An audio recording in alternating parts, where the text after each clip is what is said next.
Hello, welcome to Souvik film review and analysis. আমি সৌভিক, আর এই ভিডিওতে কথা বলবো টিভিএফের একটা সিরিজ নিয়ে, যেটার নাম হচ্ছে সপনে ভার্সেস এভরিওয়ান।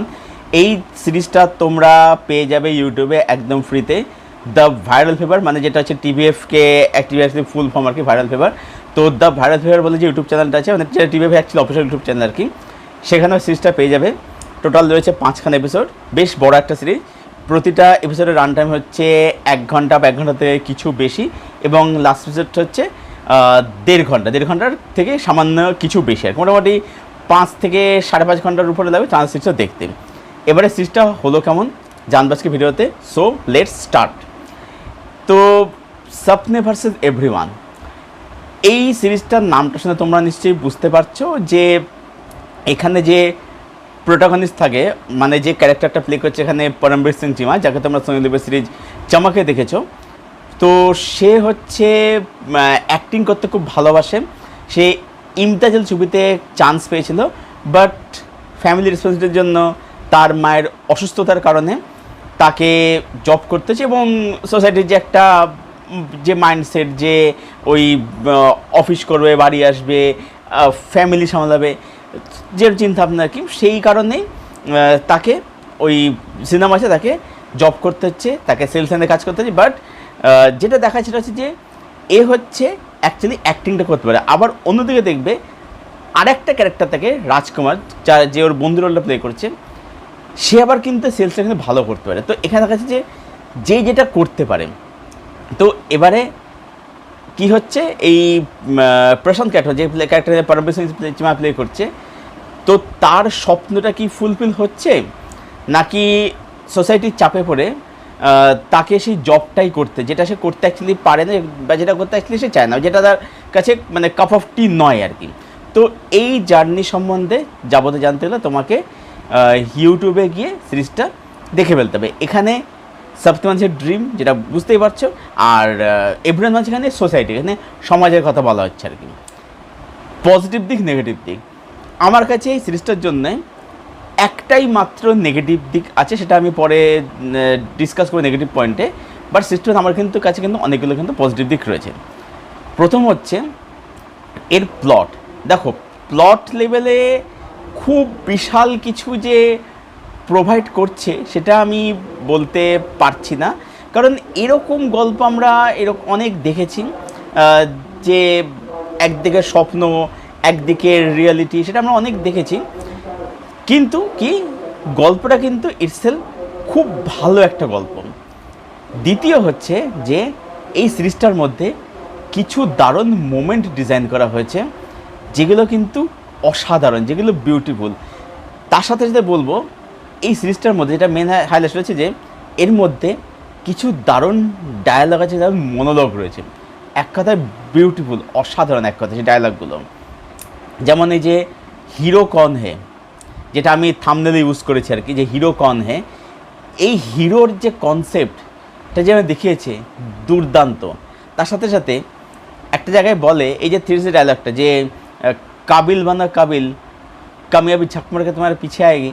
তো এই ডায়লগটার যে একটা আলাদা পারসেপশন হতে পারে, সেটা যেভাবে দেখিয়েছে বিউটিফুল। যে মানে সিনেমাতে শুনতে খুব ভালো লাগে, কিন্তু রিয়েল লাইফে অ্যাপ্লাই করাটা সেটা খুব ডিফিকাল্ট। কারণ কী হচ্ছে, তুমি যদি তোমার ট্যালেন্টকে যদি ইউটিলাইজ না করতে সঠিক সময়, তাহলে তোমার থেকে কম ট্যালেন্টের লোক তোমার মানে অ্যাওয়ার্ডে কিন্তু বেরিয়ে যাবে, তুমি কিন্তু দেখতেই থাকবে আর কি। তো এই জিনিসটা, হ্যাঁ কিছু জিনিস হয়তো সিনেমাটিক করেছে, কিন্তু মানে সেটা হিসেবে দেখিয়েছে, ডেফিনেশনের প্রেজেন্টেশন খুব ভালো, দেখবার মধ্যে সেই জিনিসগুলো আর কি দুর্দান্ত।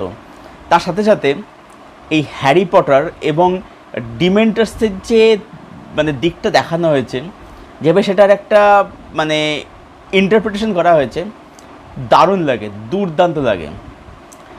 এর সাথে সাথে বলবো যে এখানে কিছু সামান্য মাস মোমেন্ট, মাস মোমেন্ট কিন্তু এখানে মানে টিভিএফের যেরকম ট্রিটমেন্ট হয়, আমি তার নিরিখে এটাকে মাস মোমেন্ট বলছি আর কি, তার নিরিখে বলছি আর কি, সেগুলো দেখতে কিন্তু বেশ মজা লাগে।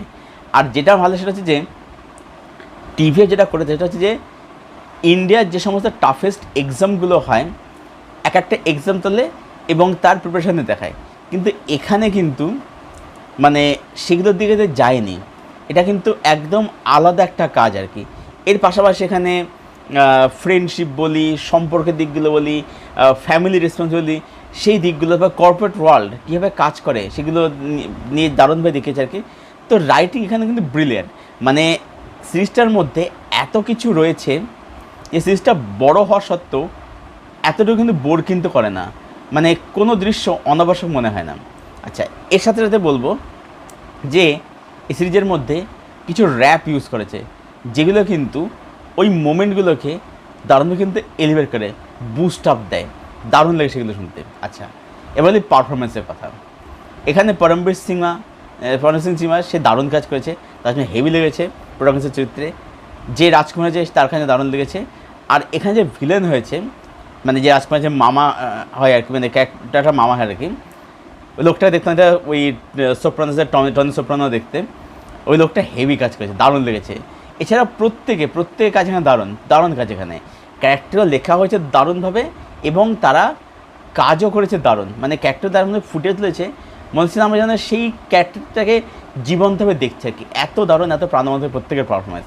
আচ্ছা, টেকনিক্যালি বলবো যে ডিসেন্ট, মানে যেহেতু ইন্ডি লেভেলের কাজ আর কি, তো সেই নিরিখে বলবো যে বেশ ভালোই, মানে ক্যামেরার কাজ বলি, প্রোডাকশন ভ্যালু বলি, মেকিং বলি, সেগুলো কিন্তু ভালো। হ্যাঁ, কিছু সামান্য খামতে আছে, তবে যেহেতু সিনগুলোকে লেখা হয়েছে দারুণভাবে, দারুণ কিছু ডায়ালগ আছে, মনোলগ রয়েছে, যারা অভিনয় করছে তারা যেহেতু একটা দারুণ পারফরমেন্স ডেলিভার করছে, যেখানে ওইগুলোর দিকে না আলাদা করে চোখ আর যাচ্ছে না আর কি। তো এই ছিল সিরিজটার মধ্যে কী পজিটিভ দিক আমার মনে হয়েছে। এবারে আমি এসে নেগেটিভ পয়েন্ট, যেটা একটা নেগেটিভ পয়েন্ট সেটা হচ্ছে যে সিরিজটার মধ্যে এক জায়গাতে ব্র্যান্ড প্রমোশন রয়েছে। এবারে এখানে এটা সিরিজটার দোষ নয়, বিষয়টা হচ্ছে যে যেহেতু ইউটিউবে রিলিজ করা হয়েছে ইন্ডিপেন্ডেন্ট লেভেলে, যেখানে কী হচ্ছে কোনো ব্র্যান্ডের সাথে কোলাবরেট করতেই হচ্ছে। এবার এই যে ব্র্যান্ড প্রমোশনটা আসছে, এটা না ঠিক অর্গানিক্যালি হচ্ছে না, যেটা কী হচ্ছে মানে গল্পের যে গতি সেটাকে কিন্তু কোথাও কিন্তু থামিয়ে দিচ্ছে। মানে এই যে আমরা দেখতে পাই যে উইন্ডোজ হোক বা এই যে একেনভাবে যে ছবিগুলো যেগুলো আসে, যেগুলো হলে রিলিজ করে, আমি সিরিজের কথা বলছি, সিনেমার কথা বলছি, সেখানে দেখবে যেগুলো কিন্তু ব্র্যান্ড প্রমোশন থাকে। এবার এই ব্র্যান্ড প্রমোশনগুলো না খুব একটা অর্গানিক্যালি হয় না, গল্পটা না থামিয়ে দেয়, বোঝা যায় সেগুলো জোর করে করা হয়েছে। এবার সেগুলো সিনেমার ব্যাপারটা আলাদা, সিনেমাতেও জোর করে রাখা যেগুলো চোখে লাগে, কিন্তু এখানে কিছু তো করার থাকছে না, যেহেতু ইন্ডিয়াতে রিলিজ করেছে সেই কারণেই মানে ওই ব্র্যান্ড প্রমোশনটা করতে হচ্ছে, বা সেটা অর্গানিক্যালি হচ্ছে না আর কি। এটা নেগেটিভ পয়েন্ট বলে মনে হয়েছে আর কি। বাট ওভারঅল যদি বলি তাহলে বলবো যে স্বপ্নে ভার্সেস এভরিওয়ান এই সিরিজটা আমার দারুণ লেগেছে, ভীষণ দারুণ একটা সিরিজ, আমার দারুণ লেগেছে। আমি এই সিরিজটা যারা দেখোনি এখন অবধি তাদের প্রত্যেককে দেখার জন্য হাইলি রেকমেন্ড সিরিজটা দেখার জন্য দ্য ভারত ফেসবুক চ্যানেলে যাও, সেখানে তোমার সিরিজটা পেয়ে যাবে। সিরিজটা দেখো এবং দেখেছে আমার সিরিজটা কীরকম লাগলো। আমি রেটিং দিলে এটাকে দেবো 9/10। তো দেখোনি যারা, ইউটিউবে যাও, দ্য ভাইরাল ফিভার ইউটিউব চ্যানেলে গিয়ে সিরিজটা তোমরা পেয়ে যাবে। দেখে কমেন্টের সিরিজটা তোমার কীরকম লাগলো, আর সিরিজটা যাদের দেখা আছে তোমাদের ওপিনিয়ন, তোমাদের মতামত প্লিজ কমেন্ট বক্সে শেয়ার করো। ভিডিওটা ভালো লেগে থাকলে ভিডিওটাকে লাইক করো, শেয়ার করো, চ্যানেলটাকে অবশ্যই সাবস্ক্রাইব করো, পাশের বেল বাটনটাকে প্রেস করে দাও এরকম আরও রিভিউ পাওয়ার জন্য। আর আমার সঙ্গে জুড়তে চাইলে আমার ফেসবুক লিঙ্ক দেওয়া থাকে নিচের ডেসক্রিপশন বক্সে, সেখান থেকে তোমরা আমার সঙ্গে জুড়তে পারো, সেখান থেকে আমরা ফ্রেন্ড হতে পারি। ভিডিওটা এখানেই শেষ করছি। Thank you for watching, thank you for your support. দেখা হচ্ছে আবার তোমাদের সাথে পরের কোনো ভিডিওতে। Till then, tata.